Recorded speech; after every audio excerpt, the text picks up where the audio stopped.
Продолжается увеличение совместной группировки МЧС России, Федерального резерва Россельхоза и Департамента по лесным отношениям Якутии.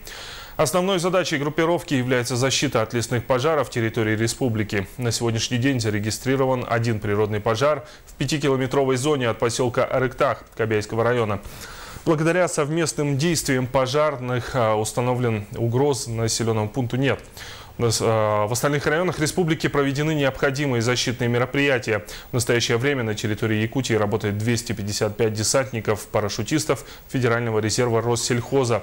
В 5 районах республики лесным пожарам противостоят десантные группы, прибывшие из Амурской области, Московской области, Республики Хакасия и Республики Бурятия.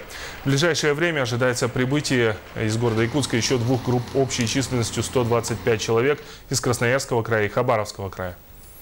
В Кобяйском 4, Ленском 7, Мирнинском 2, Нюрбинском 2, Алекминском 7 и в Сунтарском 1, тоже крупный. Значит, всего работает на пожарах 1660 человек и 165 единиц техники, значит, 10 воздушных судов различных.